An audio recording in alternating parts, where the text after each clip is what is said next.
views and opinions expressed on the Big Llama Show are those of the host and guest.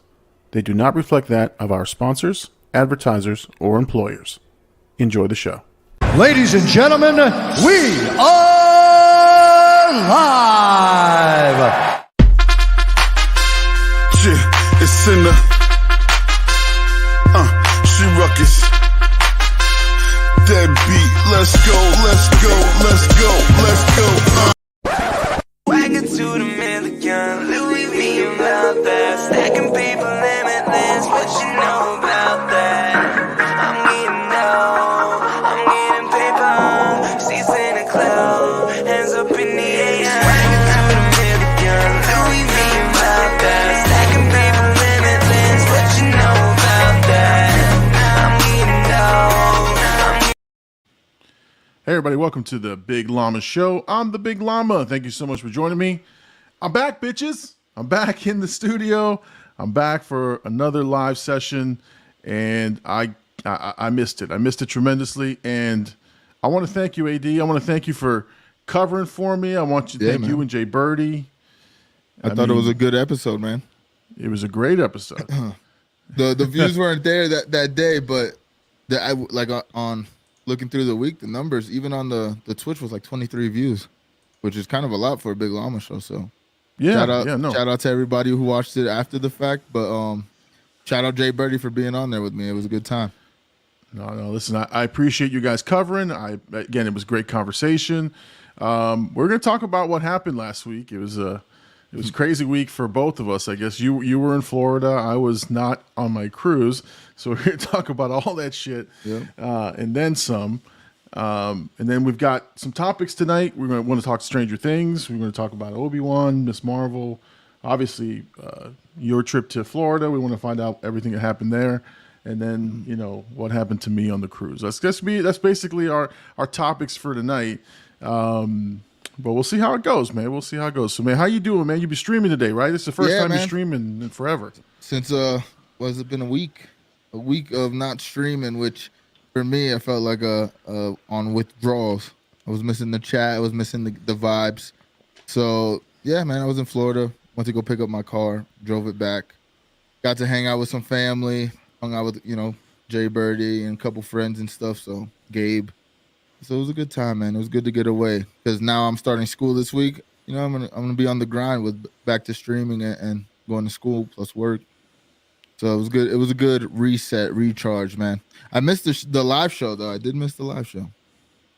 Yeah, no, I mean it's crazy that and again I'll say, and what I told you on the text was like, all week long, I'm used to you streaming, and I said that's what I'm used to. I'm on Twitch, I'm checking it. I'm like, where are they? Where's my friends? Yeah. Where's AD?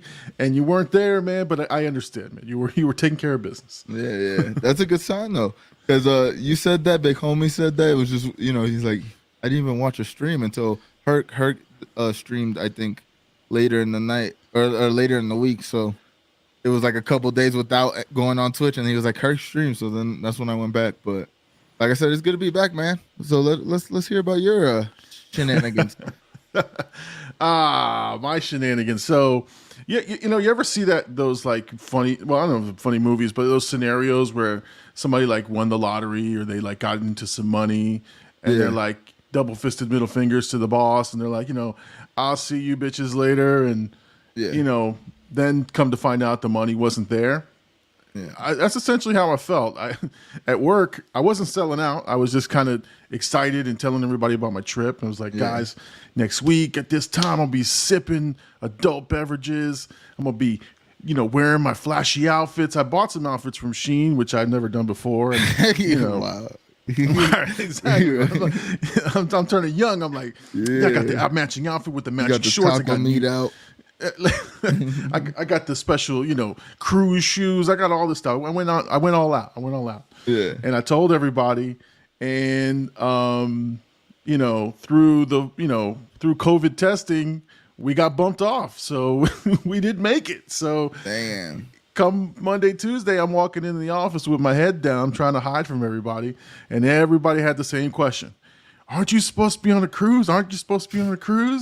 Which like sucked, but The worst part, I think the worst part of this whole thing, obviously we didn't get to go. We were really excited, but Yeah. we had the stupid cruise app on our phones, all of us. And I guess it takes some time for them to understand that we weren't on the cruise. So Yeah. at least for the next 3 days, we were getting like updates like, hey, you're supposed to be at this dinner. Hey, you're supposed to be at this event. We're like, damn you stupid. Oh, so Why don't you guys just delete the app? well, we rebooked the cruise, but No. it was just a comedy of errors. Like, okay, so our first sign should have been, you're supposed to do the COVID test 2 days before. Yeah. So two days before we get the COVID test, we're doing this teledoc thing. They're doing it all. My oldest son, he takes he opens his testing kit and there's a missing piece. The swab isn't there. And they're like, oh, it's not valid anymore. Too bad. We're like, oh shit. So now we got to take him to urgent care to get tested. So now that's like strike one. Strike two, the little one goes to open his test, and I think he invalidated. He like put his hands all over the freaking testing strip. He goes, does the test. It's negative because it's only one line, but the line is like way below the control or whatever the stupid line is. Oh, And they're like, the test is inconclusive. We're like, oh. So 2 tests that came back inconclusive. Everybody else is negative. And then we're like, all right, take him to urgent care. Took him to urgent care. Sure enough, the big one pops positive for COVID. And we're like, oh, what are we going to do? What are we going to do? And we said, okay, maybe it's a false positive. Let's test him at home. Let's see what happens. He tests positive again at home. If the one at home says it as well. Yeah, we were like, though. yeah. So I mean, it sucked, and we were down a little bit, but you know, you guys had put together the episode, and honestly, because how shitty I was feeling about the whole thing, I was like, I really don't want to do the show anyway. Yeah. I'm glad we had the episode, and I wanted to honor that you guys put the work into it. So, but yeah, we didn't get to go. We got stuck here. And I've been at work all week, so I was in a shitty foul mood. So you didn't even week have a long. vacation. Not one, not a bit, man. At least you have the video with your outfit. You got to wear it. You got to wear one. It's all good. Well, that's the other thing too. Is like if the week couldn't get any shittier, the video was the worst performing video I've ever put out. Oh. Like it was pretty bad. It was like 30 views in 5 days. I'm like, God, that is the worst thing I've ever done. Oh man, you got to take into account because it's like you had a movie that you hated but people loved, and that was one thing. But if you hated the movie and you can tell it's a bad movie, you gotta kind of take the L maybe and be like, you know what, I'm not gonna put it out because after I watched the movie, I'm like, this shit sucks. Like, this is terrible. Yeah. I don't know anybody who would want to watch anyone reacting to this shit, but I had already put in the time. I put in the outfit. I put in the edit. I said, might as well just go for it. But yeah, Speed 2 Cruise Control is a horrific movie. It sucks. I would highly recommend nobody watch that movie. It's one of the worst movies I've ever watched. Yo, Gabe is going crazy in the chat right now. All right, let's see. We got some guys in the chat. Let's see. First we had Charles. Charles, who always comes in. He says, "Good evening. Hope you enjoyed the vacation." Charles, you know I didn't go on vacation, man. No, I'm just kidding, Charles. I know we talked on a couple of the videos. He commented, so he knew I wasn't on vacation. That's hilarious.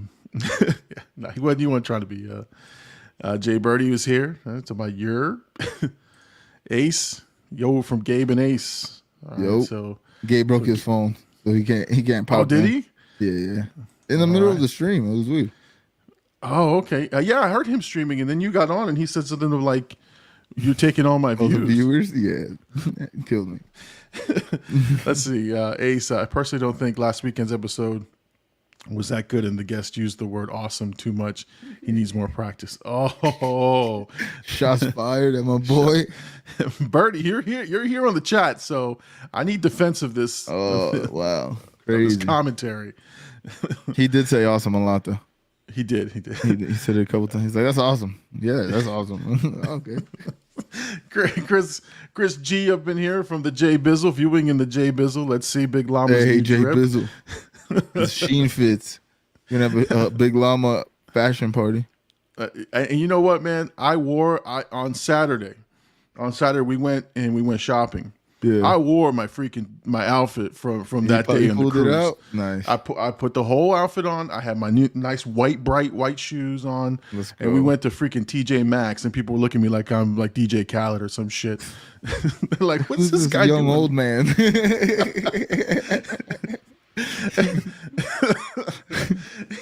Some people are like, "That's Sheen outfits. What is he doing, that old man?"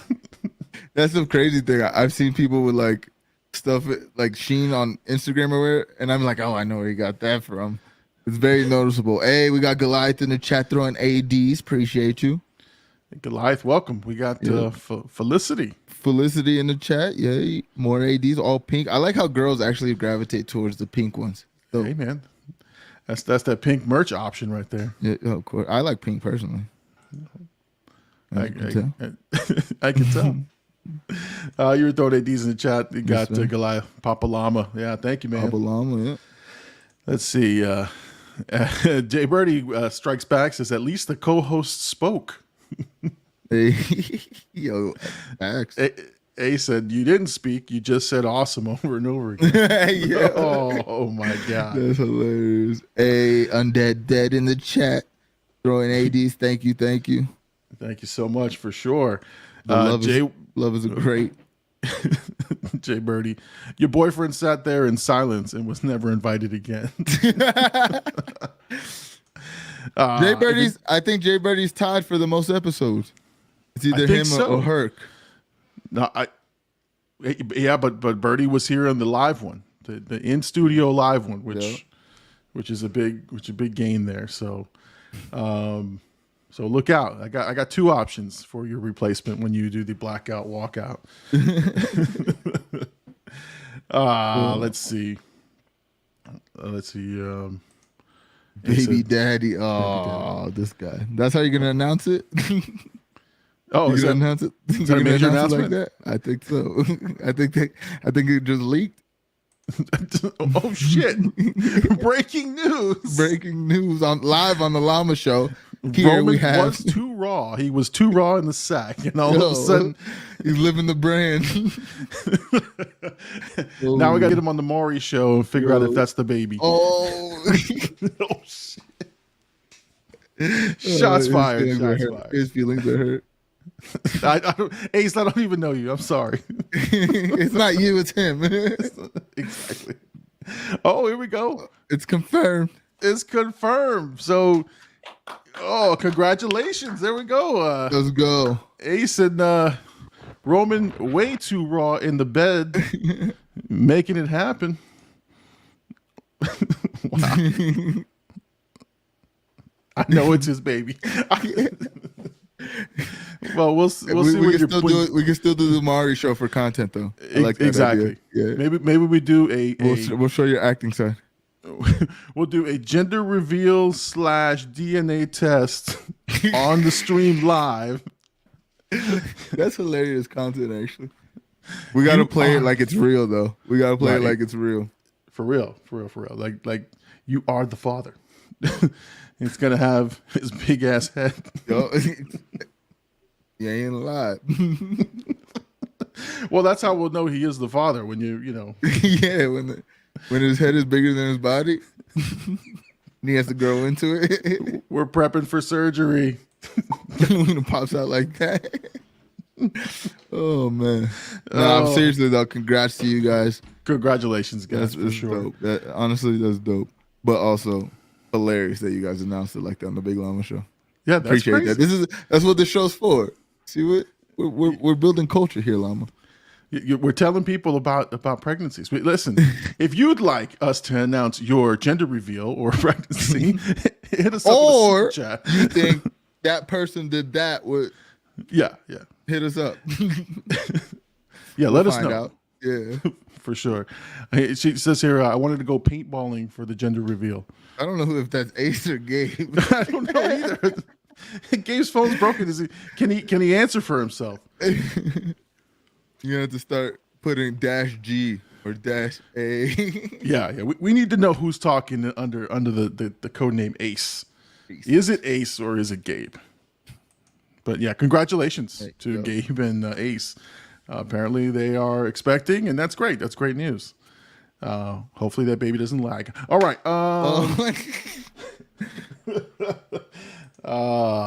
There it goes. That was Ace. LOL. Okay. Let's go. Gabe, All right, man. So you're a good sport, Gabe. Thank you.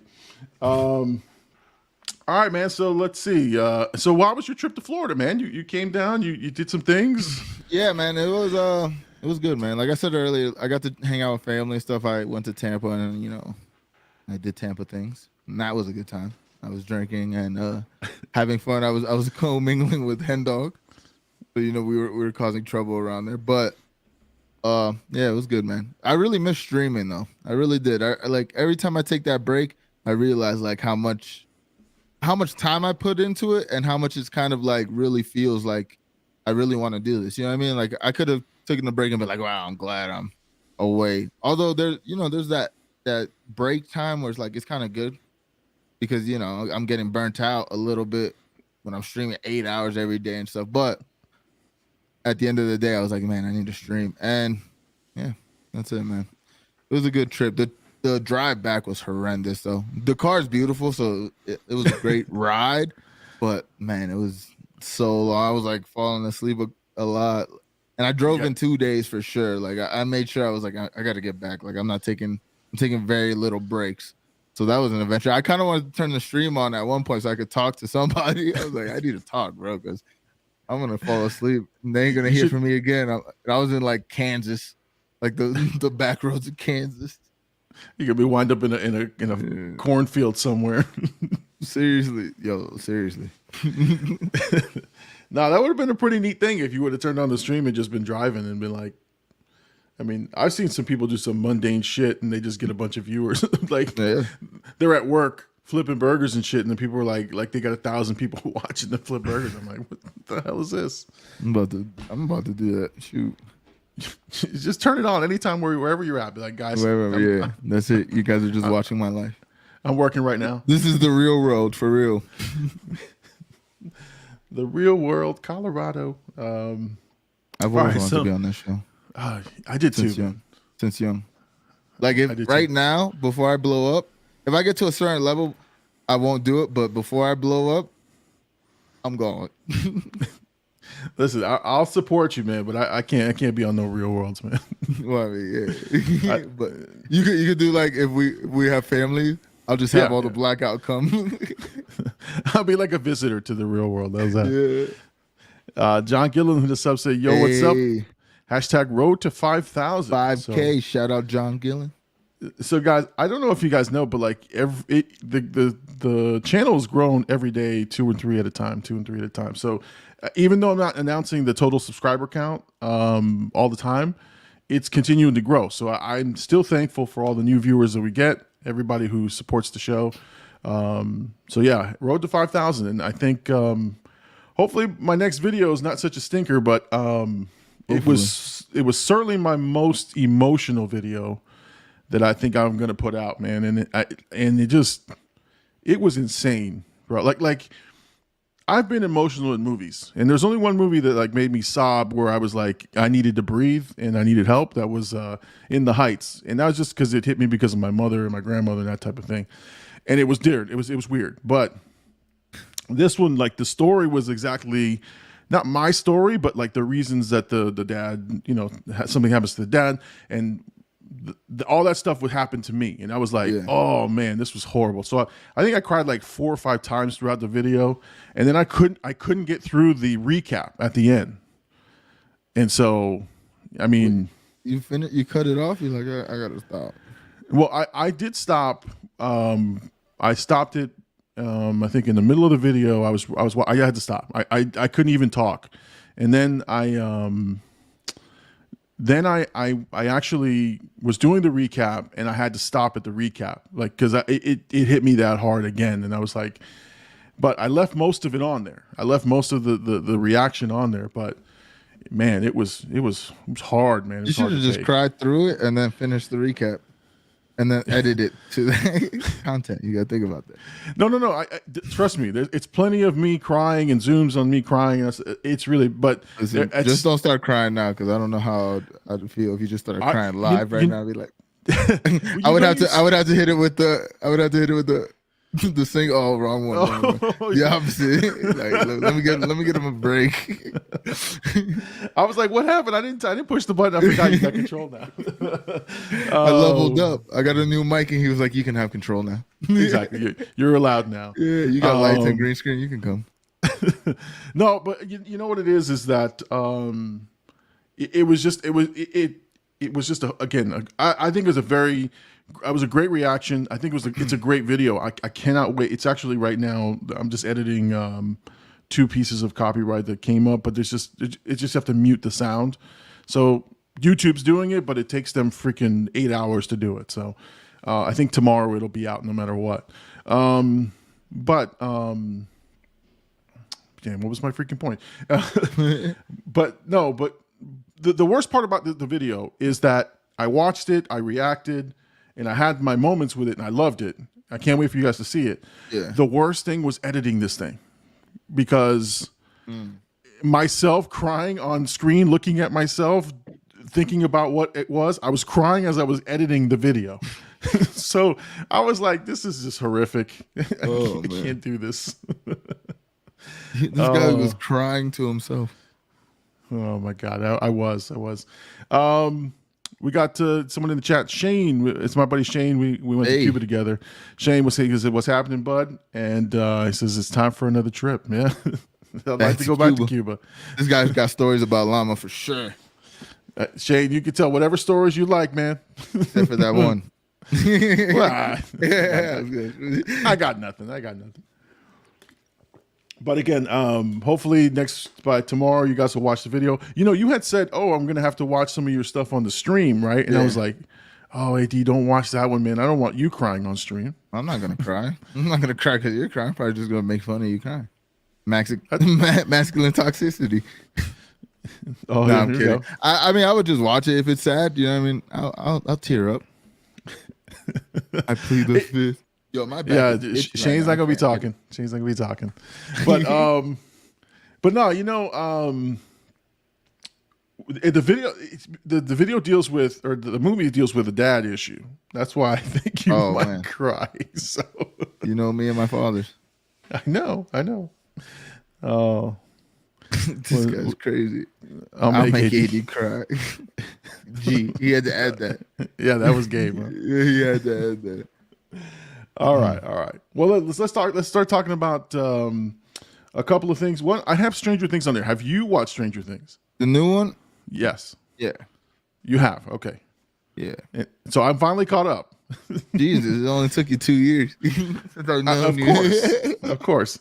Well, you know what happens is things progress when Mama Llama is watching. So when she says, "Oh, I'm going to watch this series," binge watching happens at the house. Like, she makes sure.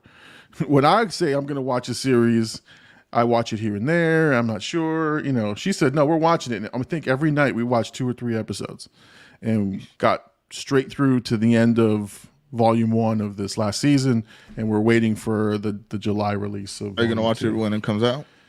Yeah, we're going to watch it that night. We're excited. I'm blown away at how good the show is.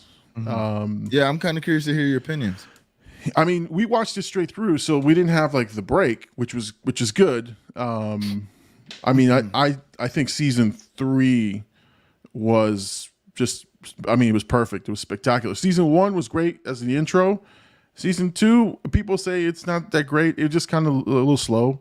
I had to watch that one on my own, a couple episodes here and there, because they kept speeding through the episodes without me. So, and then I caught up a little bit on season 2, but I watched season 3 the whole way through, and I thought that was some of the best TV I've seen in a long time. And then this is movie quality. This last season, the whole Vecna 100%, thing. 100%, and I think it's only gonna. I mean, I don't think they use half the budget. I think, you know what I mean. Like, they filmed this at the same time, the new part or whatever. So I'm excited to see where that goes. But it kind of threw me off. I never realized, maybe like halfway I got through it, that it was like the Dungeon and Dragons characters that were the bad guys they were facing. I never really got that until the Vecna thing. I was like, who's Vecna? And I looked it up. I was like, it was like a light bulb clip, and I was like, wow, you really you really weren't paying attention, right? But yeah, I think Stranger Things is one of the best shows we got in the last couple of years in terms of just storytelling and quality of what it looks like. The shots are like meaningful. It goes back to like what we talk about with Marvel and stuff. Like they're doing things meaningful that you'll find out, later season or whatever. And I don't know, it's just good writing all around. Yeah, it's a well put together show. I'm glad they gave it the first season to really marinate some of the characters. Yeah. But there's this whole mythology behind it, which you find out later as the show progresses that there's so much more to the story than just a monster that shows up. There's all of these elements, and now that they're tying everything together, it's been great. I think the actors that are in the series, I think, really make a difference because you're endearing yourself to them. I don't, and the fact that most of them were unknowns. I don't know them for any other roles. So like when I watch them, I'm like, that's Dustin. That guy is Dustin. I've not seen him in any other shows, heard about him or anything. So to me, that was another part of it is like, I'm calling them by their character names. Even when I see them on interviews and stuff, I'm like, oh, look, there's Steve. Oh, there's Dustin. Oh, there's, so I think that's great. And now when I see them in other shows and other movies, I still have a hard time separating the character name, but it is one of the best shows for sure. Chris G has been watching it too. We've been talking about it at the baseball field. This is one of the best shows on Netflix, well written and produced. Agreed. No, for sure. I mean, and it's good tight story. Like there's not a wasted moment in a lot of the show. There's not much filler either, and that's what I appreciate as well. Like there's a little bit, just because in these kind of shows you kind of need it to let the people breathe or let the audience breathe. But yeah, there's not much filler. The story kind of flows well. Like you said, I think the second season was also like kind of the meh, but I also think that has to do with how good the first season was. Oh yeah. You know what I mean? Like the impact the first season, because I watched it like right when it came out. So I felt the impact immediately. But I think honestly the last season was my favorite. The story had me the most intrigued. And honestly, when I finished, I was like, man, I kind of want to watch the whole series again, because it's been, they had such a wide gap in between that when they filmed it and dropped it. So I've been waiting for it for a while. So I was like, man, I really want to watch it all together and experience the whole show right now. And then when the new season comes out, I'll be ready. Yeah, I mean, details are fresh for me because we've watched it all the way through. But yeah, the whole Maul Starcourt storyline. Yeah. Was tremendous, and it was everything that I needed in terms of, again, for me being more of the 80s kid and growing up in that time and seeing some of those things. It's like, thank you for that trip into the memory lane. It was accurate as hell, and nothing was like over exaggerated. Nothing was like shit that you didn't remember. Like, oh, there's no way it was like that. It was most of that stuff was just like it's described. Even down to the details of the stores in the mall. Like, again, for us old guys who've been to the mall and used to frequent these stores, every single mall store there was a real store for the most part. And the details were spot on. So like me, I was on a nostalgia trip watching it. Plus the story was good. Plus this, the Russians. I was like, damn, this is a damn good show. Yeah, it really immerses you in that time period. Oh, yeah. Let's see. A says, I don't have Netflix no more. Damn. And Gabe, come on, dude. You got to do better. Come on, Gabe. For sure, man. What's Netflix up to these days? I don't know, dude. 14 a month? 15 a month? This is crazy. Like, when you think, like, you're really paying for cable prices if you got every streaming platform. And it's like, if you like content like how we are, like how we do, it's like you kind of have to have access to most of them so you can watch these new things. Like Hulu, right? I only have Hulu because of my parents, so shout out my parents. But there's a new show on Hulu called The Bear, and it's got I don't know if you ever seen Shameless. Shameless. Yeah. Mm-hmm. The brother Lip, he's the main character, and it's basically just him taking over like his brother's business after his brother kind of dies and whatever. And it's like me and Justin have been talking about it because we both work in that industry, you know, like, and it's like a realistic take on what it's like to really run a business. And then obviously the writing is really good, the storyline is good, but for me it's the realism of like what they're doing in the kitchen, because he was like a high-end chef and like won an award at 21. He was like young, you know, doing his thing, and then the thing happened with his brother, so he came back. And it's like, it shows like the different worlds, because the brother's thing is in Chicago, so it shows you the different worlds of like what's going on, but realistic to the food industry itself. And I don't know. So like, again, a show like that wasn't on my radar. I seen the trailer. I was like, now I need to, you know, get Hulu, because I wasn't using Hulu at all. So I was like, damn. Well, I think I had heard Big Homie say that it was a realistic look into the food service industry and that type of thing. Like there was realism in there. So it's intriguing for sure. But you're right, man. You have to have all of these different services. I think what I enjoy is that I don't have to have them all at once. Yeah. Like if I'm really, like right now, I think I've got like 5 or 6 of them because I'm watching Power. So I got Stars. I'm watching. Yeah. That's the only one I keep at all times, because I just enjoy Power so much that I'll run through all the different series whenever I get bored or something. That's literally the only one I keep on tabs. But other than that, like I'll hit up like, yo, let me just use your account because I just need to watch the show. I'm not paying for it. Well, I got the Disney Plus for all the Marvel shows and Star Wars.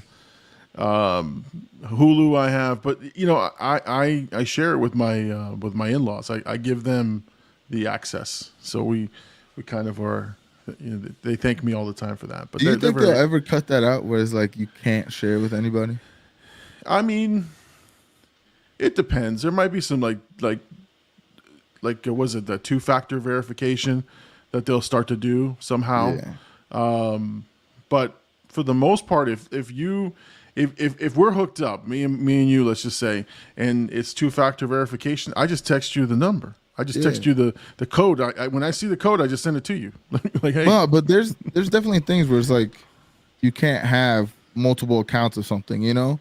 So I feel like, but then again, I don't know how they get paid, because it's like, obviously they get paid from the subscriptions, you know? So like, that's cool. They doubled it since it started. So that kind of accounts for like all the people using it, I guess. You know what I mean? Like if you're doubling it up, but also like, the streams itself, like, do they get paid for how many streams? Because then at that point, do they really care if people are watching it? Because if you watch something on it, tell me about it, give me your password, and I watch it on it, you know, that's another stream that one product's getting. And then, you know what I mean? However it works, or, you know, you could put like 5 accounts on there.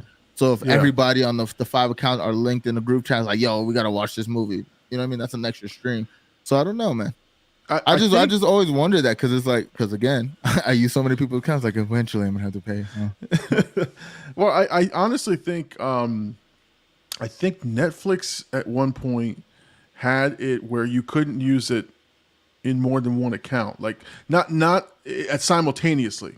Yeah. So like if you were logged in somewhere watching it actively, couldn't do it. If you didn't have their premium service, you couldn't watch it. So I think they took advantage of that and were like, "Hey, they're going to take it anyway. Let's charge them a little more and let's get extra, you know, some extra bucks from it." Because I know I paid for it the minute that happened, because my kids were watching it in another room.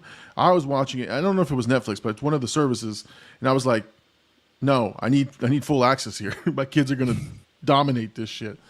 We got some comments here. It says some of the apps won't let you do it because of your device. Okay, makes sense. Yeah, it knows which one was logged in. Like Amazon Prime Videos. Okay. Yeah. I mean, that totally makes sense. So, yeah, they're going to get smarter about it. At some point, they'll crack down on it. But until then, you do what you got to do, right? Like, yeah. But that just begs the question, like Netflix, like how many movies have they produced, or even these shows that they're producing? It's like, how do they get their money back? You know, like, I don't know. It's kind of weird. I wonder what the business model is. You know, I think it's subscriber. Well, some of them don't even have ads.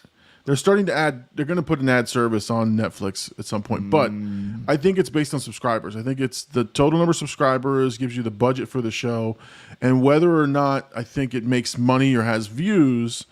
I think they still are within that budget, but I think Netflix though is hedging their bets that you're going to keep subscribing to them or add subscribers because they spent way more money than they have subscribers. I did read that somewhere that Netflix is in trouble because they were fronting all this money. Like Dave Chappelle got all this money, Jerry Seinfeld, like all these big time comedians, all these big time producers got all this money. They pushed out all this content, and they weren't getting the returns in terms of views or memberships. So I think the model is. When you think about it, honestly, like realistically and objectively, Netflix got like the worst stuff right now. Like I'm least interested. Like now, don't get me wrong. I seen Hustle, which is on Netflix, the Adam Sandler basketball movie. Phenomenal movie, great movie. Obviously, Stranger Things, super dope. They have things that I like that they kind of already, it's like seasons of old stuff I've liked already. But there hasn't been something on there where I'm like, I need Netflix right now. I want to watch it immediately, as opposed to like Disney Plus. Everything Marvel drops, I'm on it, or a new Power show comes out, I'm on that. HBO Max got a lot of good stuff lately. Like their shows are really good. It's like, I don't know. I feel like Netflix started it, but they're kind of falling behind now. And I think, when they did like the Rock, Ryan Reynolds, this guy, the Rock, Ryan Reynolds and Gal Gadot movie, I think that was like a huge bet of like, hopefully. And honestly, that movie was kind of like, it was good. You know what I mean? Yeah. I would have enjoyed it like if it was in theaters, but I wouldn't watch it again.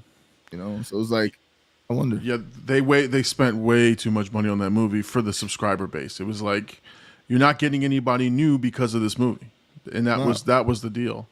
But yeah, no, I think what happened is after Netflix blew their money on all that stuff, all these other services kept coming up, but they were buying content.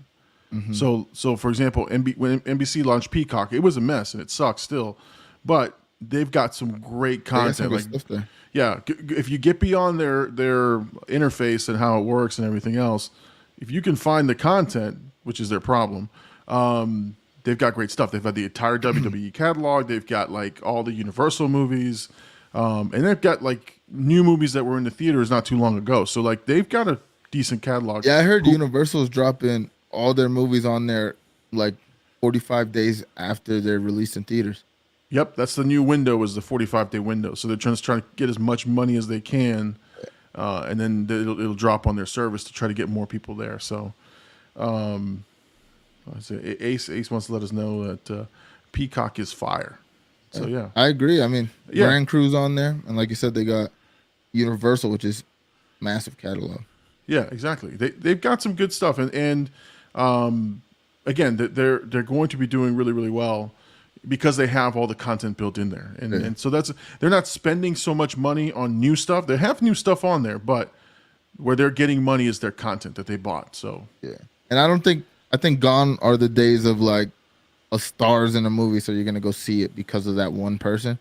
Because we haven't had like an actor like even like, I don't know, like Tom Holland, I think, is a good actor, or like Zendaya. Like nobody's gonna go pay to watch just because they're in the movie, but if the content is good and it captures the minds of the masses, then we'll go and subscribe because my friend told me about this show and his sister also told me about the show. And some girl I went on a date with told me about it too. So like, I have to go see it, but it like, there's not going to be a show where it's like, oh yeah, Will Smith, even like Will Smith, like right now, if they drop the show, it'd be like, nobody's going to run to it unless they hear it's good. Right. It's got to be good. The word of mouth's got to be good, and it's got to have that pop culture like impact immediate. Like Stranger Things has that right now. Immediate, yeah. I mean, you've got my in-laws, but what I'm saying is right now it's reached I think it's now, what is it called? Like it's in the zeitgeist. Like it's right there where almost everybody has heard of it, and now everybody's tuning in. Like my in-laws who are 67, or 70 years old, they're watching it because they've heard so much about it and it's been advertised so much and people are raving about it. So they've started to binge watch it. And now they're like, oh, Like this is a good show. And so that when I see my in-laws like into a show, I'm like, damn, that's shit's pretty popular because tell. They're the mainstream viewer. Like they don't watch anything that's not like hitting popular. Like they don't watch any niche shows. A says here, you date women, AD? I dabble. That's always up for debate with AD.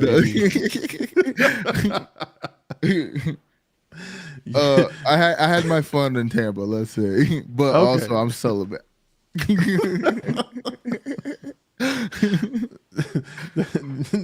If you're watching and he's celibate, let us know. If you think he really is. Okay, so again, Stranger Things streaming services is a pretty good discussion because Yeah, I think it's amazing how the landscape of entertainment is just changing.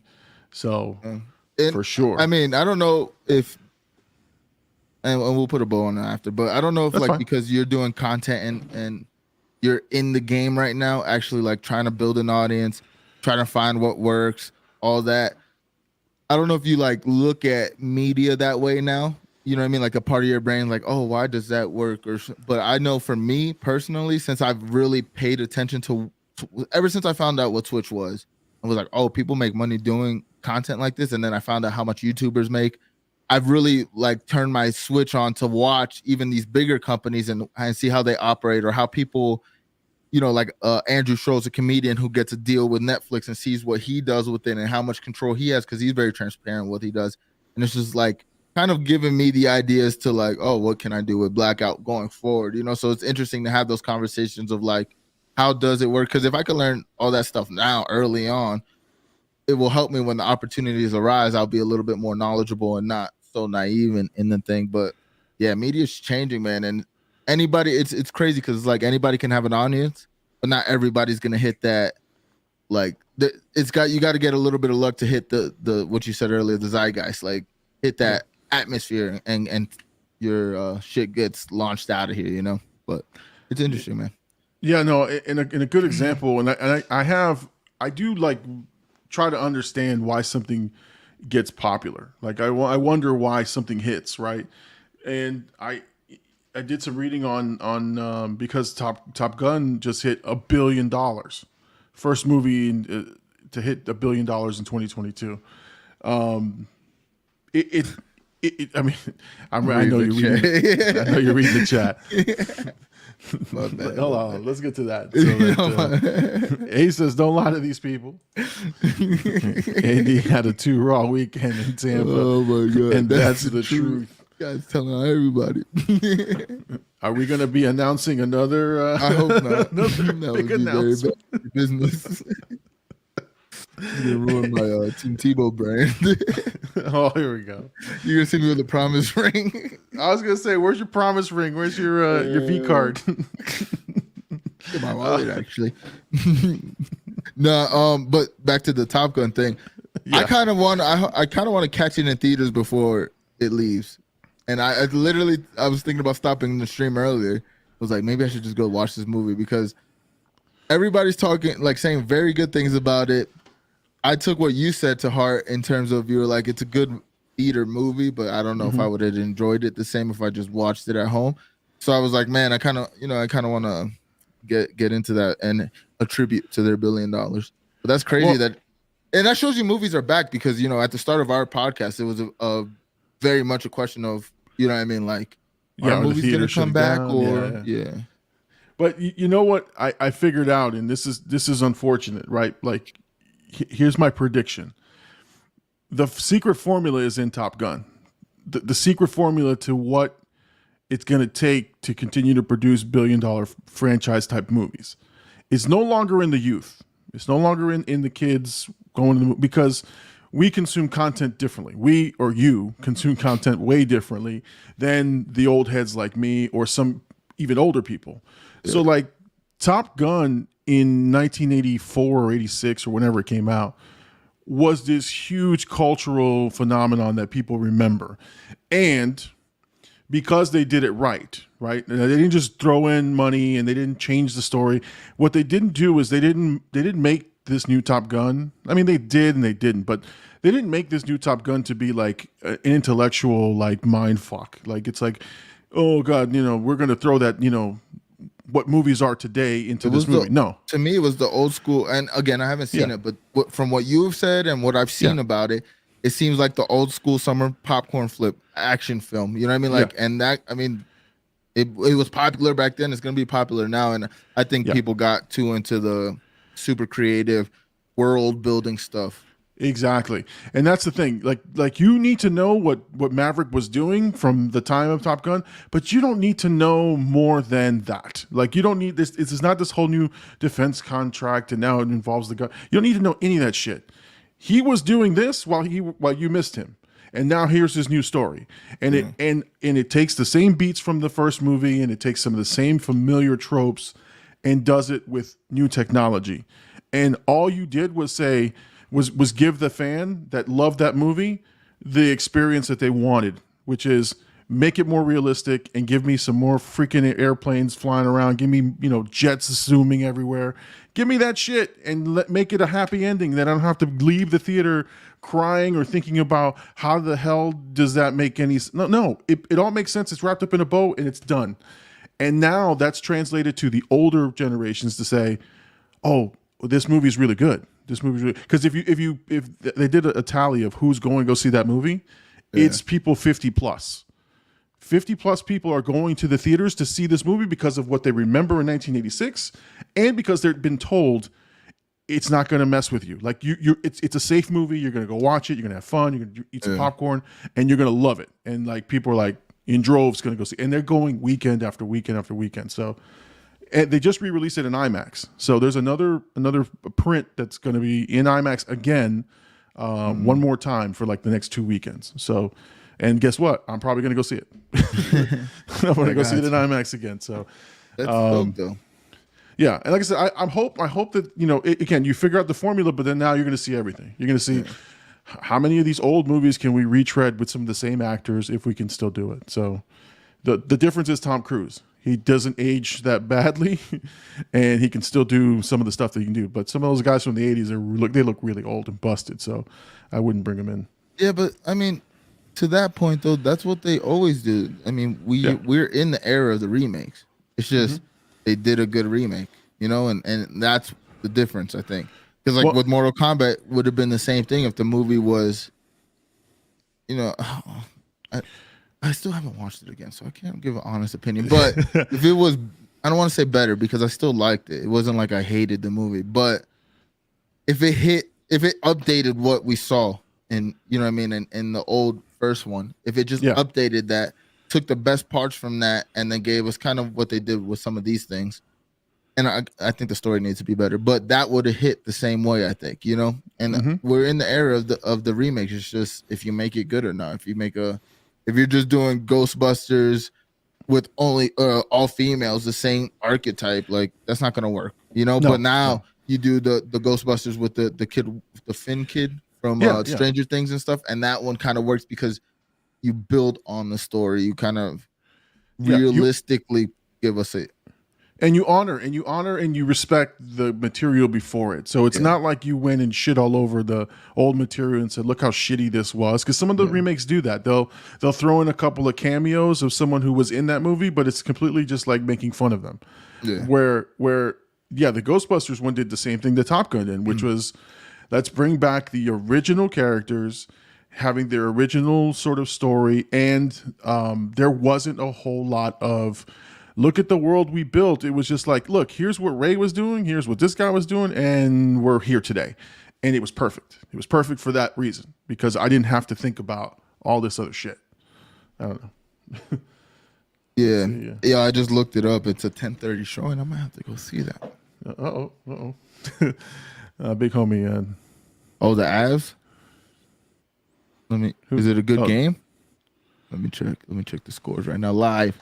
That was one thing that was dope because the Avalanche are playing the Tampa Bay Lightning. Oh, that's right. In the Stanley Cup. So I was supposed to only be there for a night, and Hen Dog talked me into staying for another day. 2-1. The Avs won. Sheesh. Let's go. But he was like, "Yo, let's watch the game out here because they're playing at home." So he was like, "The city gets crazy with," and it was kind of like you could feel it, like it was a big game and stuff. And then I'm gonna come back here and hopefully the Avs win, so I can go to the what do you call it? I can go to the parade and I experienced both cities during the Stanley Cup. That's pretty cool, man. That's pretty cool because I don't know anything about hockey, but honestly, I've watched 2 games and both of them it's playoff hockey. So I guess that probably amplifies it, but I had a good time both times. Yeah, it's exciting. It's fun. A lot of liquid in my body. Of course. You got to stay warm in those cold temperatures.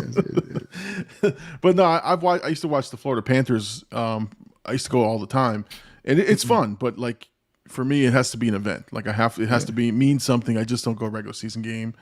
But that's just me because it's not my favorite sport. But yeah, when you go live, it's pretty fun. It's pretty fun to see it. I can imagine. All right, so great discussion there. So Stranger Things and streaming, and we just got through some Top Gun talk. Let's shift over to Obi-Wan. I don't know that you've watched it. I haven't, man. I have not. Okay. It doesn't. I get it. I want to, but it just doesn't capture my want to watch something. Like, like I'm listening to reviews. Me and Justin are having conversations about it. He's like breaking it down a little bit to me and like, letting me know what he thinks about it. But it's just like, I don't care. Like, I guess maybe the stakes, I don't know. The last episode sounds like it was probably one of the better episodes of the series, and you get a lot of things, answered in a way, I guess. Yeah. But also the action scenes I hear are pretty dope. And I like what I heard from that, but it doesn't capture my attention. I don't know if that's just me. Maybe like the newer Star Wars movies kind of like took me out of like the fandom a little bit, because a couple of years ago I was looking at Star Wars was one of the movies I was looking for leaks and stuff. But now I just haven't. Yeah, it was like early on, like when I found out about they were remaking it, and I kept on all 3 movies, like finding out things. But it's just these shows, I don't know, they just haven't captured my attention yet. I want to watch it. I keep saying I'm going to, but I don't know, man. What do you think about it? I'm sorry that I should have listened to my mother, but you were poo-pooing on my show. No, I'm just kidding. No, listen, man. Like, honestly, if you like the prequels, or if you enjoyed the prequels as a kid or whatever, those are my favorite. Yeah, this enhances it for you, okay. and so you're. I don't think it enhances the story of A New Hope, and I think that's the problem. That's the disconnect that people are having, is that this is supposed to fill in the gaps between the Revenge of the Sith and New Hope. So you have the kids who love the prequels and the guys who hate the prequels watching this show, and they're both looking for something. Right? The old heads are looking for, I need that time filled in of what happened and why, Darth Vader is so menacing. And then you've got the younger guys looking at the show and they're going, I just want to know what Obi-Wan is up to and how, how does Darth Vader continue to progress, right? So they're both looking kind of for the same thing, but the show creator purposely goes back to the prequels. And now let me ask you something. Go ahead. You've seen it, right? Yeah. And I'm asking chat and specifically Justin, if you're still here. This for you too. But do you think this show would perform better if it was named Vader instead of Obi-Wan? Like, would more people care about the story? Because at the end of the day, what you said, like, people wanted to know why Vader, the old heads wanted to know why Vader was so menacing. And I think personally, from my perspective, when you put it like that, and I'm thinking, because again, I love those prequels. I saw them all in theaters. I was like, I would want to know Vader's storyline more so than Obi-Wan. Like, you can add Obi-Wan in Vader's storyline, but I personally would want to see like how he coped with becoming that, dealing with his injuries. And then, because, I've read a lot of backstory of like what he was going through, but we've never seen that on screen. And then in turn, going to what you said, how he became so menacing, because at the end of the day, we if you're a Star Wars fan, how Darth Vader, You're right. He said, "Fool, yes, everyone loves a villain tale." So I think you're right. Either you call it something different, right? But yeah, when Vader is the more intriguing character here, not Obi-Wan. To be honest, I think Obi-Wan is like the tool that gets you from point A to point B, and that's great. Like, but the psychological, deep, like mind, you want to go into is Darth Vader, is Anakin, because he's just transitioned. It's just not like he's, full on baddie, completely. Like he's made a change, and you want to see it, and you start to see some of that in this. So you start to see the more intriguing pieces were his layer. The people who he surrounded himself with, the Inquisitors who he has now tracking down Jedi, his tank that he's first appears in the series. He even gets injured, right? He gets injured and like things start happening and he starts to come out of character, which was amazing. But again, it had nothing to do with Obi-Wan; had everything to do with Vader. So I don't know. I think you might be right or onto something that. It probably would have been a better show had it been called Vader or had just been something else other than I feel Obi-Wan. like Obi-Wan's always been the secondary character. He's never been the character people. I mean, even like how he became Anakin's master. You know what I mean? Like it was just given to him. And even in like not the prequels, but the original series, he was just like a background character because he was already old, so his story was already done. So they gave you backstory, but it wasn't like it wasn't focused on him. It was Luke's story. So it's like if you're gonna tell us the story that's in between the two main plots, because like what we talked about a couple times of, you got to get rid of the Skywalker saga. You know what I mean? Eventually, you're gonna have to move away from that. But if you're gonna give us that, then give us Anakin's story fulfilled. Like I mean, that's what the prequels was. We were watching his transition into Vader, and it's kind of what we got. In terms of what we're talking about. But if you're going to have a show that has him in it and the kind of the culmination of what we've seen in the prequels, why not give us even more detail or just like, make him the main character? I wonder what their thinking was. Maybe I don't know. They try to go off of the thing we talked about earlier, but using Ewan McGregor as the catalyst to getting people in, or, I don't know. Well, it's interesting. It was again, Obi-Wan's character is not exciting. He's not an exciting character. So even in the Star Wars and New Hope, I never felt any emotion towards Obi-Wan. Yeah. He just was the old guy, the old Jedi master who knew this shit, and then he gets wiped out and you're like, okay, like thank you, Obi-Wan, for the information. And he slowly becomes better towards the series, but in this movie it's the same thing. And in this series it's the same thing. He's a great actor and I love him in the role, but I was more intrigued when I saw the Inquisitors, when I saw Darth Vader's pieces. I loved his story with Leia, him and Leia sort of creating a bond, but I was more captivated, like what got me in this last finale episode. And there's a whole breakdown on New Rock Stars in a couple different places. Because I had to watch it right after, there's a moment where Vader becomes unmasked or halfway unmasked. Yeah. And there is a small moment, and I saw it during the thing, and then I saw it in the reactions that people were talking about. There's just a moment where you get to see Anakin under the mask for the first time. It comes out like he is, and the voice changes, and he goes back to an Anakin voice, and then he goes back to Darth Vader. So those moments that and Obi-Wan had a pretty badass scene when he's like tearing him down. Yeah. So there was good fighting in this one, but it was that moment where you go, oh shit, like he's still in there, and that's what happens in the New Hope, and that's what happens in the new Star Wars, is that. There's still good in him, and that's what it showed at the end of the series. Was there's that piece still there, but to Obi-Wan, he's dead, right? And so he closes the door on Obi-Wan, but inside there's still that little piece of good.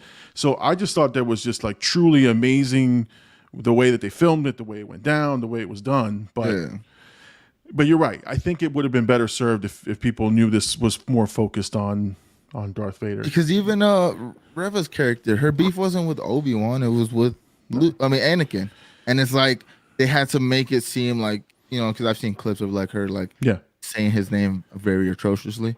But like I don't know, man. If you just called it Vader, like even Yeah. I think I would have watched it off rip if it was called Vader, just because he's more of a sexy character in a way, you know. So I don't know. Yeah, Man. yeah. Again, he's the more interesting character. And when they went to the prequels, what was great is you got inside the head of Vader, and that's another thing too. Obi-Wan knows him so well because he trained him, and so when they did the flashback scene to the prequel, and you see young Anakin doing the fighting against Obi-Wan, just kind of like sparring. They're talking about strategy. They're talking about and how his mind doesn't work that way. He's aggressive and he's this, and that was the more interesting. I could care less about Obi-Wan's piece. It was more like, what is Hayden Christensen's character going to do? And so, like, again, I loved the show. I enjoyed it. I would agree that the first couple episodes were okay, but the last 3 or 4 just ending the series I thought were great, and I had a good time with it. So Did they leave it open? What's that? Yeah, they left it open for potential for a part 2. Well, like, what if they did that? You know what I mean? Like, what if they did that? I don't know. I think that it would be a missed opportunity. What would you rate it though, as a whole series? Let's see, out of 5 or out of 10? I mean, let's go 5. Let's go out of 5. I'd give it a 3.5, 3.5, maybe 4. Okay. And 4 only like for the last episode because of that huge thing. But most of the series was 3.5. So it was an okay series. It wasn't the greatest series I've ever seen.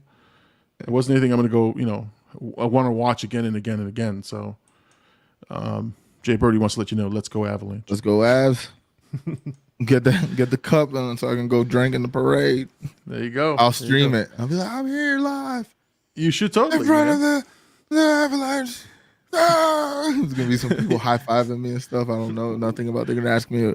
Yo, there was a dude that was sitting next to me in the bar. It was hilarious. It was like me, Hen Dog, and Hen Dog's girlfriend at a table, and then some old dude next to me. And then he just starts talking to me about, he's a huge hockey fan. Just starts going into detail. I'm like, dude, I'm going to be honest with you, like 20 minutes into the conversation. So we sat next to each other the whole game. Like 20 minutes into the initial conversation, I'm going to be honest with you, dude. I don't know shit about hockey. You're telling me stuff, and I don't care. This is a good game, though. I'm trying to learn. Thank you for the knowledge. And he was like, cool. And then so after that, he would like high five me and just like, you know what I mean? Like he just kept it to cheering and stuff. Like I understood that. He was getting passionate. I was like, dude, the passion's great. I just wish I could reciprocate that, And I was too lit, so I didn't have the podcast mind to like, let me interview this guy. Because I've been doing that a lot lately too. I'll be having conversations. Like I was talking to a lot of women. And I was like, let me act like this is a podcast. And it was working. I'm not going to lie. That's the secret. The secret is, you need to say, hi, I'm Blackout ID from the world's greatest podcast and live stream. I'd like to ask you a few questions. Oh my God. So listen, if you do live stream from the parade, we're going to challenge you on the chat. We're going to ask you some trivia and questions about players' names. How's that? I don't know. No, I'm gonna look around the jersey. If I see a jersey, I'll know it. If I don't, I don't. There you go. Oh God. All right. So Obi-Wan, did you like it? Did you not like it? Let me know in the comments. Let's move on to the next topic. I didn't like it. Yeah. You want me to type it in the comments? You didn't see it, jackass. Left on red. #, left on red. Oh, wow. Oh, are we going to talk about that live? I answered what I thought was the answer. I apologize no, for ghosting your ass. It was hilarious because I was like, yo, I want to put it in the video so you don't have to put it later. And I was like, oh, he's up. And then I literally was looking at your name to see if you're on, because I saw you on Discord. So I looked at your name to see if you're on Messenger because I knew you would answer. And I swear to God, as soon as your name popped up, it went green. It was like he was gone 35. Oh, no, he's here, actually. So I was like, oh, what's up? Bro, you answered while we were recording. I was like, this guy. It's too late. Too late. For business. Listen, like I said, I apologize. I was tired. I wasn't sure what the fuck I was doing. And I was like, and then I wrote back and I'm like, he's I'm asleep. I gotta go. I had no excuse. I had no excuse. Let's see. Gabe says, I didn't watch it, so I didn't like it. He's talking about Obi-Wan. I agree. Okay. All right, so Miss Marvel. Yes. Is this where we're going? Yep. I didn't see the most recent episode. I watched some just because I was out of town, and yesterday I watched like 4 episodes of that Bear show. So I was like, I'm not watching this more. I tried to watch it, but I did watch, reviews about it. And honestly, overall, I don't know. We didn't really talk about the last week's episode because the vacation. But overall, man, I'm loving the vibe of the show. It's like it's friendly in a way. It was kind of predictable with like, I'm speaking of last week's episode. I don't know much about this one, but last week's episode, when they show the new love interest and like how it ends, spoiler alert, she basically, is it her grandma or is it somebody that knows her grandma, the woman that was in the back of his car? It's somebody who knows the grandma, but she knows the lore and stuff. Okay. Yeah. But yeah, the vibe of the show, it looks good, and I like what's her name? The main girl's name? Oh, I don't know her name. I know it's Kamala Khan. That's all I know. Yeah. No. Is that her real name? No. That's her character name. That's all I know. That's what I was looking for. But Kamala, I like her as a character. I think they picked a great actress. Sorry, we don't know your name, but I think you're wonderful in the role. Exactly. Yeah. If you're watching this, if you happen to stumble upon the Big Llama show and you're watching, you made it this far into it. Thank you. Thank you. Don't forget to subscribe. Kamala, thank you. Tell your friends. Tell your friends on set. Let them know we're watching. No, but honestly, the show makes you smile. The show makes you smile. It's a feel good show. The episode that you just missed is a little bit of it's not a filler. It's world building. There's a little bit more. Yeah, you find out more about the bangle that she wears and who that lady was that was at the end of the last episode, and it has some of the best action of the 3 episodes. So definitely worth a watch for sure. Oh, I'm for sure gonna check it out. Let's see. Big Homie has his series is so slow. I've watched the 2nd and 3rd episode multiple times and still fell asleep every time. This guy. Listen, I here's what I like about the show, and I'm not Muslim in any way, and I don't know anything about like the culture, but I enjoy. Here's what I enjoyed. Right, it's not that I am now awake and learning more about the culture. It is made in such a way that they're just characters. Yeah, you know what I mean? Like I'm not. It's not about them being Muslim. It's not about. Yeah, it's not a Muslim show. No. It's a show about a family. Right, and each family has a different custom, has a different tradition, and there are just different things about what they do. And yes, you do learn something, and there are some discussions about how they are sometimes targeted, and there's little things like that. But honestly, if you watch the show, like with again, no kind of prejudice to it, you just watch the show. It's a good story. It's a family that you enjoy watching. I don't know if you remember. I'm almost certain the answer is no. But the movie Big Fat Greek Wedding. I watched it when I was young. You have, okay. Yeah. So it's the same thing as that one, where it's like, even though the whole crux of the movie is about being Greek and how the traditions, the characters were so likable, the family was so likable, and the things they did, nobody gave a shit of the Greek elements of it. It was just funny because there was some comedy that was coming from it, but all the characters were so likable, and that's why that movie made a gazillion dollars. Yeah. It's the same thing here. The characters are likable. The story is really, really well put together, and I just have fun and enjoy the show. And I like the style. The style of the show is what I really like. It's very hip and it's very different, and it's got the it's very hip. Come on, guys. Come on. Shut the fuck up. Hey. Where's your button? No, I like that. But to your point, though, what you're saying is very important. But that goes to back when we talked about the first episode, the representation, and not only the representation, but when you see a family like that, then you realize how we're not so different. You see the relatabilities.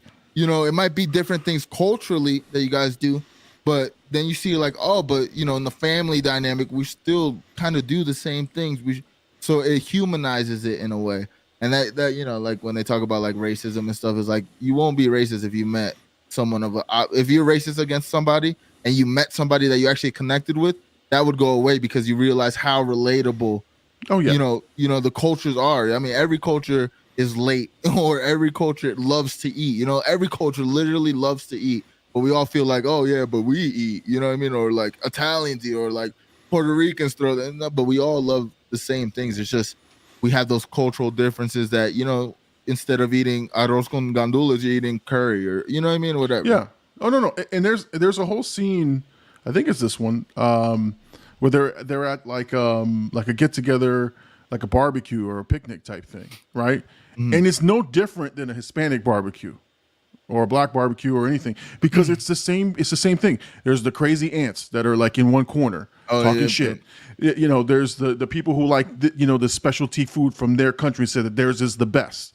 Like it's all of it just made sense, and it didn't matter that it was one or the other. It just like, I was like, okay, I relate to that. I've been to a carnival at a church for my crazy Spanish family, and we've done that shit. We've got the crazy cousins, we got this, we got that, and it was just fun. And I that's why I thought it was just very relatable. But I'm excited to watch this new episode. I'm excited for it to go forward because I just like the character overall, but also I know her story is gonna lead into like the Marvels, or I believe that's what it's called, but it's like her, Carol Danvers, and Monica Rambeau are supposedly going to be teaming up.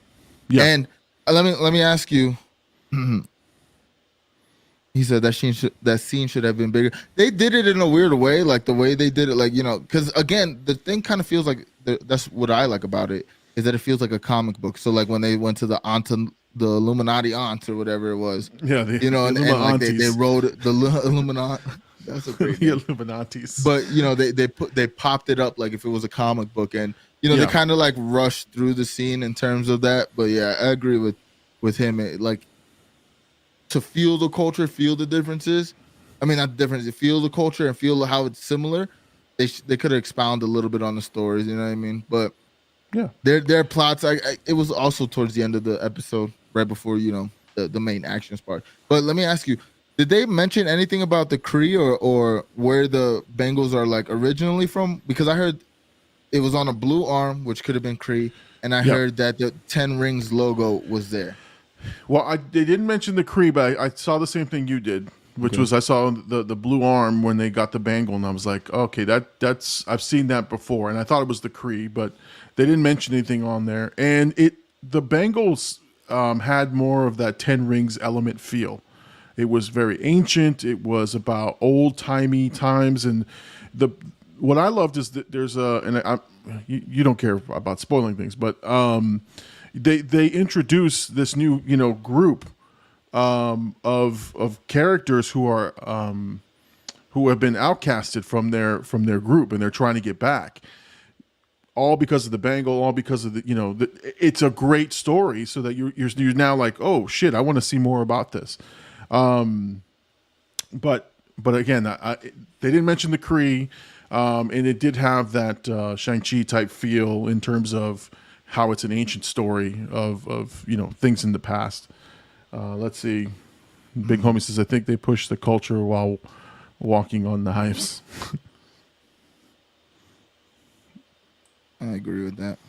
Yeah, I agree. I guess. Yeah. Because it was like, I don't know. Again, I don't think that the main focus is about the Muslim side. I think it's just a part of her story, Yeah. It's not like the writers are like pushing the agenda of that. I think, they're more, they could have, in a lot of ways, they could have like overly hit us over the head with things. But back to the Kree point. They have progressive characters though. Like for a Muslim culture, they have some progressive women characters. So you're looking at like a newer way of looking at the religion, even though it's archaic in terms of how its treatment of women. And you're right. And it does highlight it in an episode. Again, I don't know if it was the last one or the one before. The last one with her friend. Right, but where they're separated.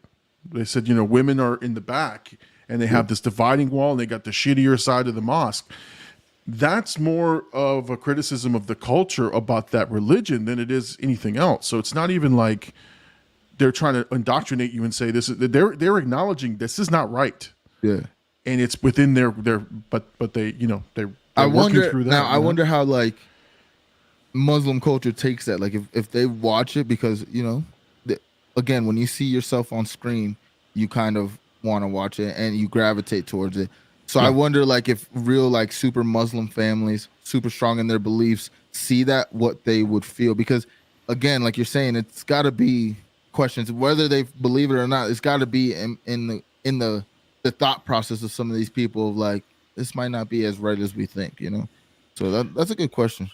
Yeah, no, I think honestly that they're questioning the religion. The two creators are Muslim, and they're the directors, and they're really focused on the story, but they are throwing some big question marks. So I think they may not even be accepted in their own for putting out something like this, unless you're progressively open to that thing. But for the most part, saying that it's not necessarily a great thing to put the women in the back and give them the shittier side of the mosque, like that's not a good representation for any religion. Yeah. So, but they can do that. If you're in that culture and you're in that religion and you live and you understand it, you can make that criticism. Me, I can't make that. I can't say that because I would just be the outside looking in, and I don't understand the culture. I don't understand the religious aspects of it. So, Big Homie's got some good comments here. It says the detective is mad American. Her first questioning is about race, and it's specific to South Asia. That had me dying because the other guy's reaction was like, what is wrong with you? Like, yeah, like you're really going crazy right now. You need to chill out. Yeah, see, so for some it might be hard to watch because you see the downside of essentially yourself. Yeah. See, like, I think about this, right? Like, I was never a Jehovah's Witness. I was never really, so like I very young, I told my mom I wasn't going to church. Like, in any religion, it didn't feel right to me. I don't know how to explain it, but I always think about it because I look at the religion from the outside, like the outside perspective, and I see, and I'm close to people who truly believe in that religion. Like, I mean, my cousin and aunt, like that's their thing. You know what I mean? Since we were born, that was them. And it's like, so you see like you see the benefits to it because there are benefits, I think, but to any religion. I just think when people feel lost, they need kind of like some kind of guidance, and I think that's what religion kind of like feels. If it gives you like a sense of a way of living, like a moral way of living to follow. Yeah. So I feel like it's good for that cause, but I also see the dark side of like, especially in like the Jehovah, like that culture, like they'll like disband or like disfellowship somebody, which means basically like they can go to the church, but nobody can talk to them in the church. They can still go, like, because they'll let you back in if you work it out, and what I mean, whatever you did, but they won't talk to you while they're there, and they can talk to you outside, but like when you're there, they just isolate you. And then I always felt wrong for stuff like that, and it's like, oh, but I like this, and it's like, no, you can't like that, like that's not good, so I could see where in a religion, like when you speak out on it, like I think about it all the time, like because I know these kind of conversations I'm always gonna have because it's a perspective that I grew up with. And I know Jehovah's Witness backlash. Like I'm sure my cousin it'll get to a point where like he won't want to talk to me ever. He really doesn't, just because we live so different lives. But you know what I mean. So it's just a weird dynamic. I don't know. I'm rambling a little bit. No. I've listen, for sharing sort of similar belief systems. Like it's not your. I would say. And I don't want to use the word extreme, but Jehovah's Witnesses are a little bit more extreme than what I'm used to in terms of my religious background, which is Christian, Catholic, or whatever. Yeah. But it's still sort of based on the same teachings and philosophies. But yeah, there's some things that I question, like because I'm not uber religious either. I believe, right, and I've gone to church and I understand. But I always question, and I'm always open to hearing other people's sort of thoughts. Yeah. So I had a friend of mine who was Jehovah's Witness, and I would ask him some stupid ass ridiculous questions. And I always went to him and I said, look, it is strictly out of my ignorance. I don't know these things, and I really want to know the answer to it, because from your perspective, it's different than it is for me. Like, for example, I must have asked him 10 times about blood transfusions and health and stuff like that, because that's something that is definitely frowned upon.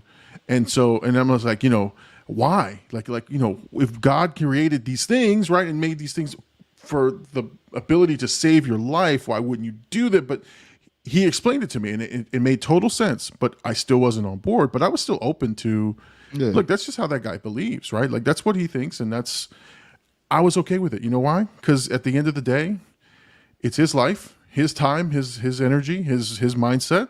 He can do whatever he wants with it. Just leave me alone. Don't come to me and start to, asking me if I'm ready to meet Jehovah, but that's all right. But you know what? He and me respected that. Like, that was a boundary that we both respected. Like, I can ask him questions, and he knew not to bring me the Watchtower. And that's exactly how we would look at it. And you know what? We were able to talk, and we were able to understand each other. And yeah, with things that I did, he didn't condone, and that's understood. And because I wasn't a practicing, I wasn't in his religion, and that's okay. And we both understood each other. So I don't know. I feel like you do, which is like, I don't understand why certain things are so extreme or so crazy, or why you can't do these things. Yeah, but I think it's just in every religion, there's the extreme aspects of it, like in every, like, to me, I don't want to say religion is a cult, but it has cultish things that, like, some people just latch on to it more than others, like some people can, like my mom, like she believes in it, she's baptized, but she lives on the edge, and it's like, it works for her, and it's as it should. So yeah. I mean, Ace is saying, or Gabe's saying, you claim that guy, AD. My cousin.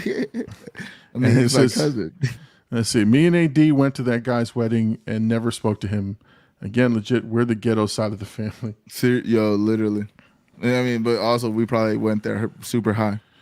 It was me, my sister, and him. They had donuts. Yeah. So like, but that's the thing. Like, it hurts my heart because that cousin specifically. Like, Gabe to me is like he is one of my favorite cousins because me and him have like a cousin relationship. But like that cousin, like growing up, we were the same age. He was born like a month or two after me. We were the same age. We always hung out. We liked similar things, but you could tell, like, I always knew from young, because like, again, like my story like taught me from young, like, people will be in your life or they won't be in your life, and I've always seen our path since young like separate, you know what I mean? Like, always I was like, it's gonna get to a point where we don't even talk to each other anymore, just because I see and I understood what they believed in, and I just personally don't. I never will, really. So it's like, understood that. It's a weird dynamic though. Yeah, they said you smoked at the wedding, and then Big Homie wants to say you guys are delinquents. He would have been there with us. The food was mediocre. I don't remember, bro. I don't remember it because it was Chef Homie. Oh man. No, you know what? I think honestly, this discussion is a pretty interesting one. They're saying it's very true because it wasn't Chef Homie. Hey, shout out Chef Homie. Yeah. And you know what? It's part of just having a deeper understanding of people, right? And being open to things. And so I love these types of discussions because I could talk about this shit all night long. This is the stuff that we talk about at Spanish houses and Spanish parties late when you're drinking, and you're in the back saying, man, come here, brother. Let me talk to you for a minute about God. You're talking at 3 or 4 in the morning about and arguing about random shit. But I always love those discussions.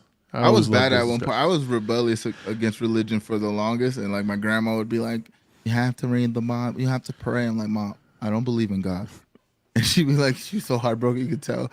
But it's like every religion I've like kind of like dabbled in growing up, I've never believed in it ever, but I've gone, I've sat through these things. I went to a Catholic church, and I've told this on stream before, but I'll say for the Llama Show because it's a good, funny story, and we're on the topic. It's not funny. It's kind of messed up. My first time in the Catholic church, and now this is my real dad's side of the family. They're super Catholic and stuff. And the things that you kneel on, like, you put it down and you kneel and pray. Oh, yeah. I dropped one of those on an old lady's ankle, and she bled everywhere. And I was only there for like 20, 30 minutes. I was like, I'm never coming to her. That was when I told my mom, like, I'm not going. Like, it's just not my thing. And she just bled everywhere. And everybody looked at me like I was the devil. And I was like, hello. Like, it was wild. Yeah, I mean, it's a mistake, man. Things happen. I just don't. Or God's telling me, hey, get the fuck out of there. You don't belong, brother. maybe. Well, you know what? You know what kind of pushed me away from it, and I think this is sad, right? Is like you know, growing up, I was Catholic, my family was Catholic, and then like you know, to honor being Catholic, my wife and I tried to get married in a Catholic church. Yeah. And they were like, nah, you didn't do all these, you know, classes. You didn't do this. You can't do it. And we're like, all right, whatever. We'll go get married at the ballroom. Who gives a shit, right? And so we got married, whatever. And then when our kids, you know, we had kids, we're like, we want to get them baptized Catholic. We want to try to do this again. We want to do this the right way. And they were like, where are your papers? Where are your stuff that you did this? And they were like, nah, you can't do it. We won't do it. And we're like, that's just stupid. Like, you know, here I am trying to get on the right side of things, you know, according to them. Yeah. And you reject me because I wasn't following the rules since whatever. You know, like give me grace, give me free will. Let me explore and make my mistakes and you know see the world my way. And if I come back to you, then embrace me with open arms and say, let's do it, you know? But no, it was so like dismissive of me and my family, and I was like, nah, I'm not doing this again. And so that's where I've been, is that we go to a church, but it's, you know, we believe and we do our thing. But when someone, like I went to a church, I honestly went to this church and I went in because we were looking for churches when we first moved here. We went in, and the first thing we get in there, and the guy gets up there and he's talking, and he's like, you know, God looks down upon a man and a man together. I'm like, oh, dude, like, what are we going with this? Like seriously. And like, I sat there and I was furious because this guy was just basically saying he hates gay people. And I walked out, and you know, we left, and I was like, and it was a bunch of friends who invited us to the church, and we were like, thank you. We'll see you guys next week. Never went back because I'm about loving people. I don't care what it is you believe in, what you love, what you don't, who you love, or whatever. I'm about loving people. And so when you start introducing elements of hate and how you need to discriminate, you shouldn't talk to these people.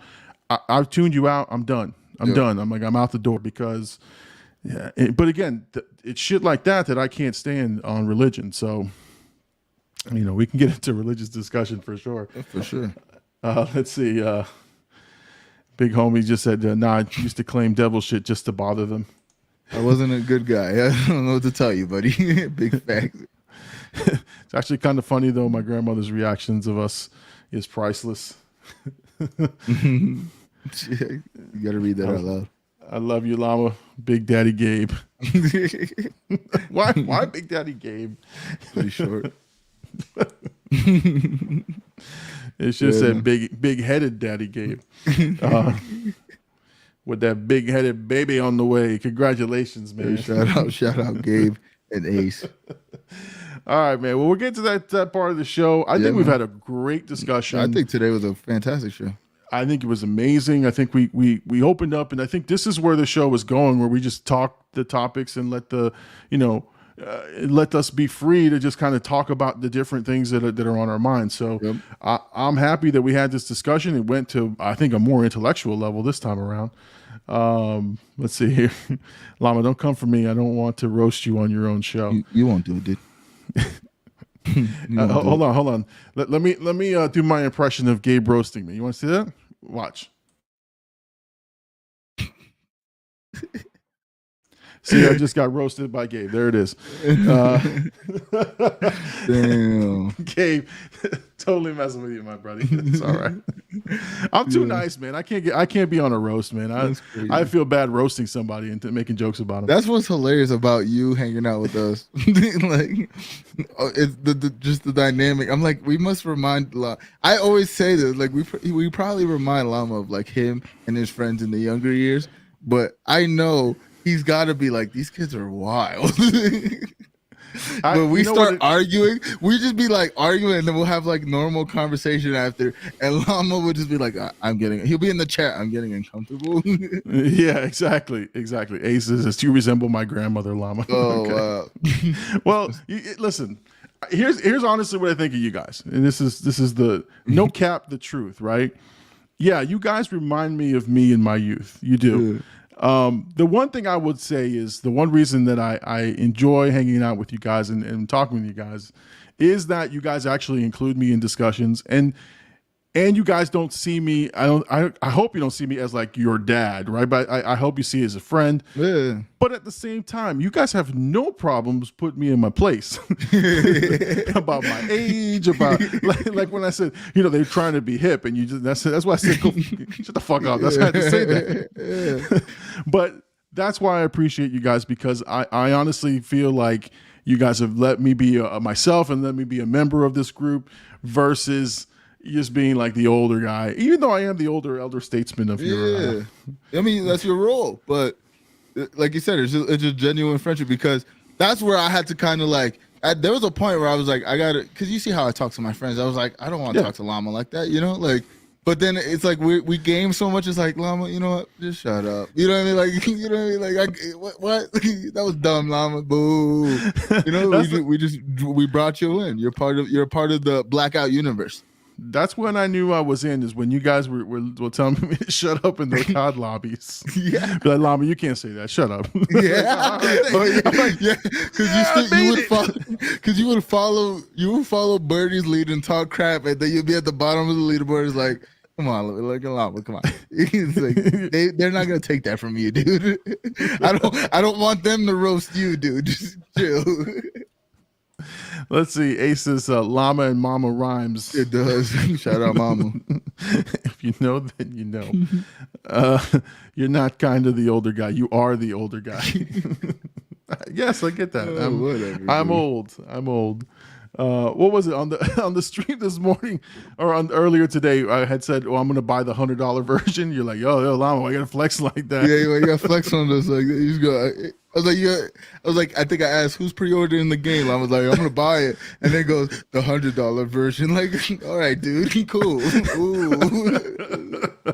It was Mr. Responsible over here. Oh man, listen, I needed this, man. I would say this, man. I never really bring in my personal stuff into this, but I'm having a shitty week at work, so I was looking forward to this. I was looking forward to let loose and cutting up a little bit, and I'm glad we had this. I'm glad I'm back. I'm back. Welcome back. I'm glad you're back on stream, because I'm here. Now everything is right in the world, and I can go back to normal. So. Yo, I looked at the numbers. With that whole time I was gone, I still streamed 89 hours in the last 30 days. Oh, damn. The whole week of non-streaming, I still had 89. That's awesome, man. That's awesome. So, hey, you got post-Llama stream? What are you doing next, man? I don't know. I might kind of go. I'm very much, this whole time we've been talking, I'm like looking at the time. I'm very much considering going to go watch Top Gun at 10:30 and eat some popcorn and enjoy a nice film. But also, there might be a post-Llama. Who knows? We'll see. It's up to you, man. If you go to the movies, let me know, because I want to know what your thoughts are for sure. Yeah, I got you. All right, let's see. Last couple of comments here. I'm starting a GoFundMe to fix my phone. I can use all the help I can get. You can super chat Llama. Yeah, super chat me if you want. I'll try to get that money to you, maybe, if I haven't spent it on a $100 Modern Warfare 2. The shitty week at work too, Llama. Oh, yeah, man. Air hugs. Air hugs for sure.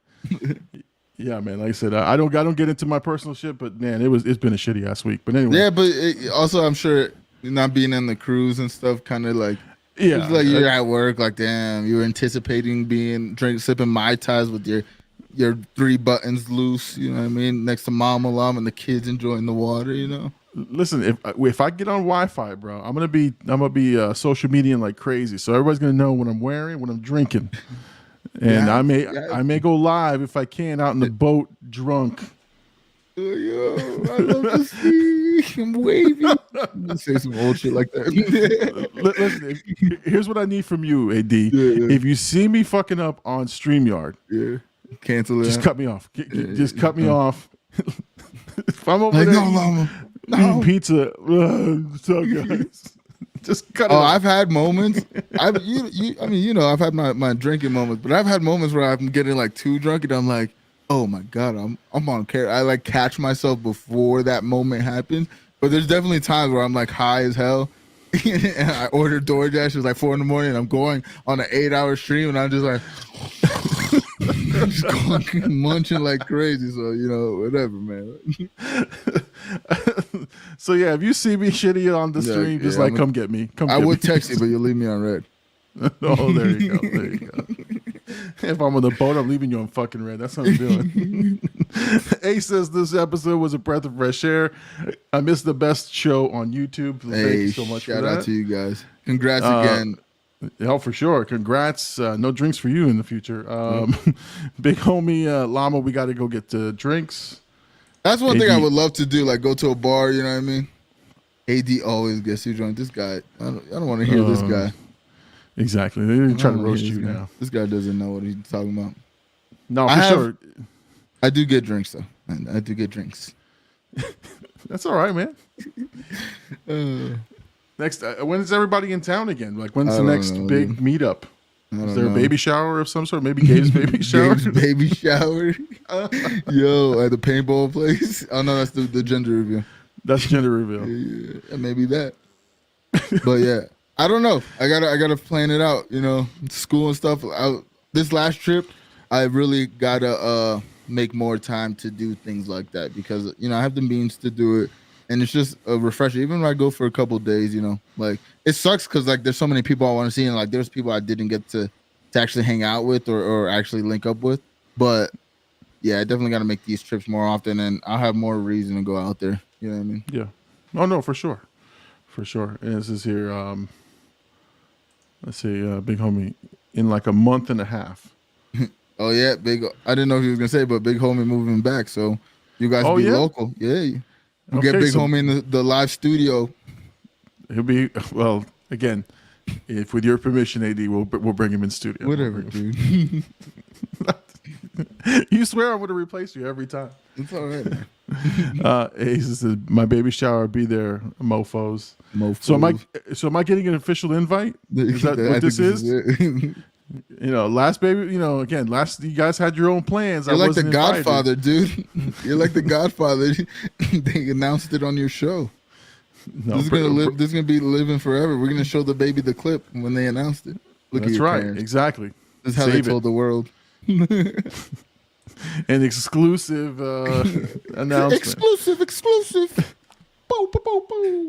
Oh, let's see. Bring the liquor. I'll bring liquor. That's fine. If I'm invited, I'm gonna bring it. Let's see. You are definitely invited, Llama. Bring the kids. Hey.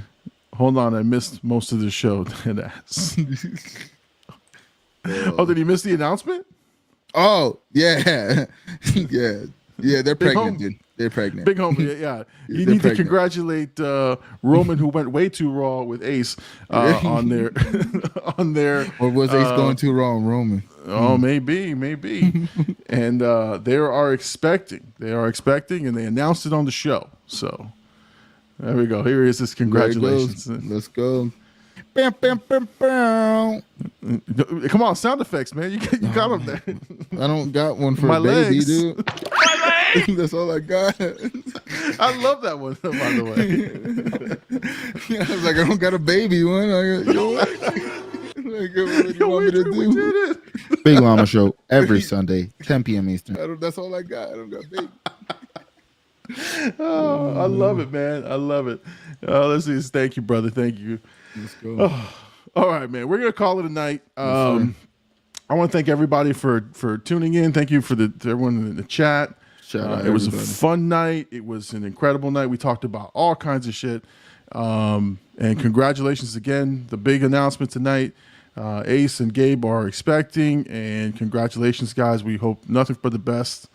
And hopefully we'll see you guys at the baby shower. Hey, I'm invited. That's good. I'm looking forward to that. We're gonna do an episode because it's gonna be on a Sunday, guaranteed. All baby showers on Sunday. I think that's a requirement. But, I think we just go there live and just put a phone up. We're gonna go live right there from the baby shower. If you want to pop in, you know what I mean. Pass you the mic. I'll bring my tripod and my phone, and we'll just make it happen. We'll make it happen. All right. Anyway, well, listen. I want to thank everybody for joining me tonight. Welcome back, AD. Welcome back to me. Hey, we're back. Yes, the most consistent show on the internets. Every freaking week, dude. Every Sunday night, 10 p.m. Eastern Standard Time. And One thing I was gonna do, and I'm trying to work on Mama Llama here. I'm gonna make fight companion shirts. The D2D shirts. I got the design.